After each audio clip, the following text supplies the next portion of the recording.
Hey, we are the Moms of Furries. I'm Carrie. Hello, I am Joelle, and you are listening to the Moms of Furries podcast. Our mission is to talk about the furry fandom in an honest and loving way. And if this is your first time joining us, I'll give you a little background. So we have kids, and they were into the furry fandom and sort of drug us in, kicking and screaming at the beginning. And we realized what an amazing community this is to be a part of, and decided that we really needed to share this with other parents and folks out there that thought it was weird or they were afraid of it. So if you go to our website or if you go to our YouTube channel, you're going to hear our musings and our experience being a part of the fandom, and we hope that it is helpful to you. Our website is mofurries.com. Find all of our contact information there, or you can just send us a message, whatever you need. Another way that we support the fandom, we have created a space called the Young Furry Chill Space, a place for young furries and their chaperones, which typically means their family or their parents, to come in. They create art, they play games,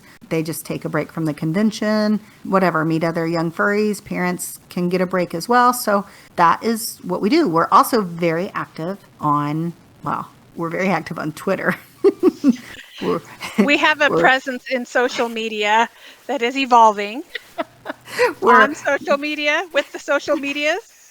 In the SOCMED, we are on Instagram. We're actually really active right now because we have one video of this little senior dog of mine trying to protect us but didn't want to get up, so he's just barking, and it's just this little video, and then one of my teenagers is laughing in it. At last glance, we've had like almost 127,000 views, so it's kind of crazy. So I guess we're on pretty heavy on Instagram now too. But we have several videos on our YouTube channel, like so many other folks who were really active. COVID just kind of put a monkey wrench into things, and we are working hard to get back at it. We are starting fresh, and we are glad that you are here. Hopefully you can check out some of our other stuff. So we did YouTube back in the day, and I've noticed now that a lot of people are switching over to Twitch. I really don't know anything about Twitch. Joelle, you said it's mostly for gamers, right? I mean, that's maybe not, but from what I see, that's what it looks like. It looks like streaming, but a lot of gamers use it. Now, we have a Twitch account. We just have not done anything with it, and I don't know that we will. Right now, we really want to focus on our podcast. So maybe that's not our niche. Maybe. But we do want to get back into playing Jackbox with people. So look for live streams from us playing Jackbox. Yep. But today we are going to just get our feet wet with that experience when your kid or loved one comes to you and they say, I'm a furry, or some other thing that feels weird to you, and just 5 easy steps to respond. Yeah, if you don't understand it, we want to help you with just 5 steps to remember. Before we get into it, the reason we thought this was the most important, we've talked to some really popular influencers and content creators within the fandom, and we all get the same question. And that question is, how do I tell my loved ones or my parents that I'm furry? And I want to say that it may not be minor children. It could be anyone. It could be your niece or nephew that's coming to you. So these steps can apply to a broad number of situations. You are so right. I wasn't even thinking about that because honestly, we've had a lot of adults who have not told their parents things about them. They don't normally email us or message us, but we have had those conversations.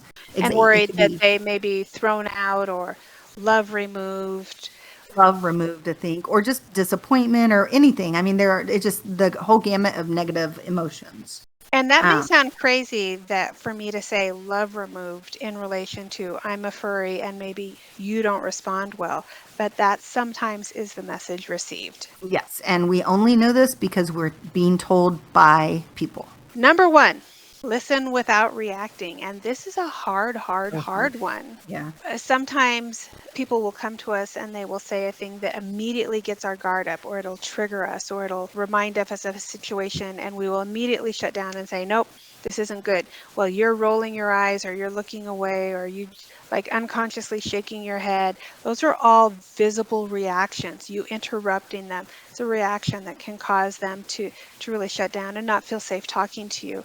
So we would encourage you to listen to the best of your ability without reacting. Let them get it out. They've probably practiced this a couple times in their head. They maybe wrote it down, Yeah. before they came to you. So let them get it out. Exactly. And then once they've said their piece, take a breath and then ask questions. Take a beat, think before you react is really what we're saying in the first one.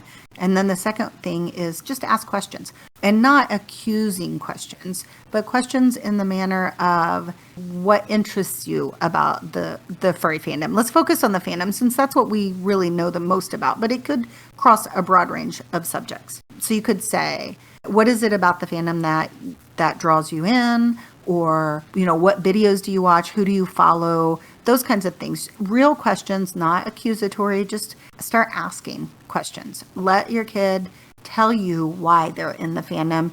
And it's important to ask them why the fandom. What is it about the fandom?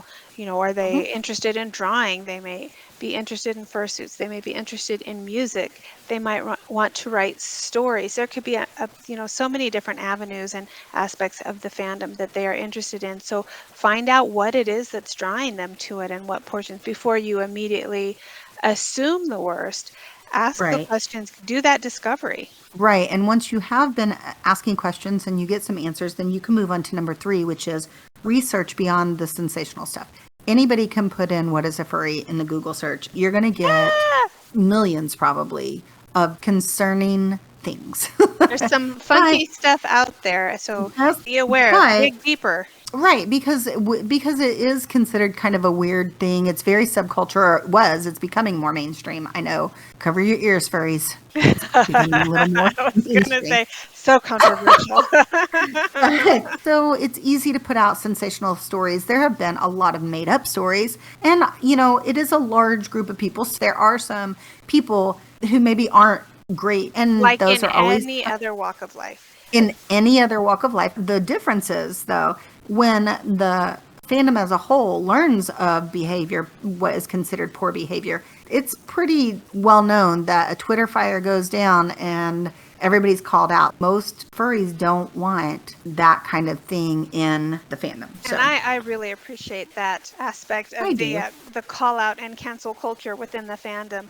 Like, funny business is just not tolerated. I get where people are like, cancel culture is just, it's too quick to be on a trigger and kind of thing. But I love when people tell us what's going on with a certain person, especially if we have mistakenly followed them or if they are one of our followers, because we want to make sure that we're curating our feed to show things and people who we want to interact with. So, and on that note, so with researching beyond the sensational stuff, there are websites that have great information. I would recommend For Science. Joelle, I'm sure you know others. I would, dare I say, recommend MoFurries.com or the Moms of Furries YouTube channel, because they're okay. But, we have done a lot of work in making it so that you are learning gently and it's honest information, and it comes from research and love and us interacting with the furry fandom. Oh, yeah. If you go back into our earlier videos, we basically recorded as we were learning. So there's a lot of information there. And ask your kids who they are watching on YouTube and watch those channels separately or with them, or some of both, and make sure it's something that you feel comfortable with. And that's a great way to do research. Exactly. And then on to number 4. Once you have some information, be honest with your kids. Like, I saw this, I don't really get it. Can you explain it to me? Or sometimes you're just not going to get it.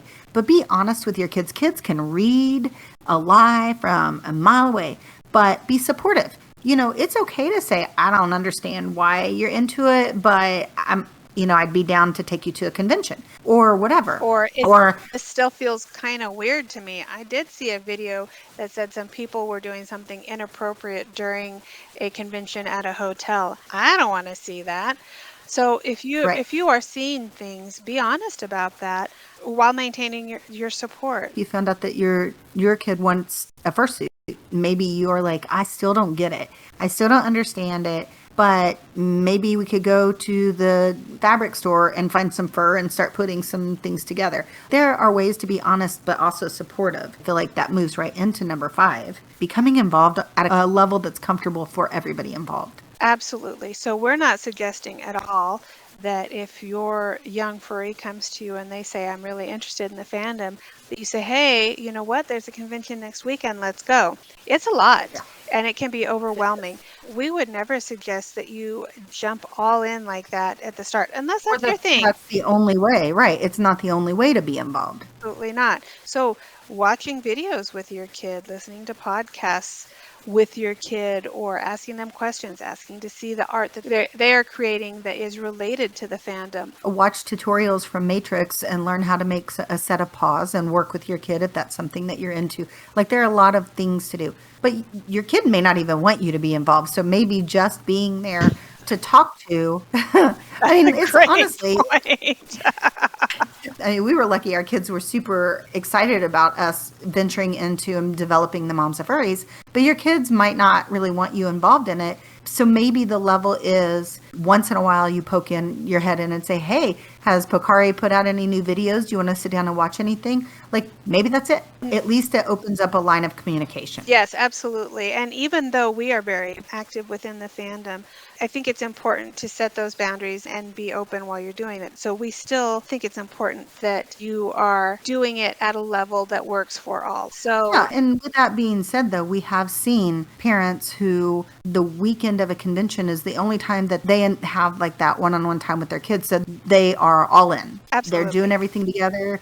They're going to the panels, going out to eat. If you are considering, or if you consider in the future taking your kid to a convention, for a furry convention, without even shamelessly plugging us, I would advise you to try to get to a convention where we are hosting our Young Furry Chill Space. And the reason is we've been doing it for 5 years and we receive so much positive feedback because it's like a nice base for parents, especially for a first time. So definitely first time, if you can get to a convention where the Young Furry Chill Space is being hosted by us, we would love to meet you.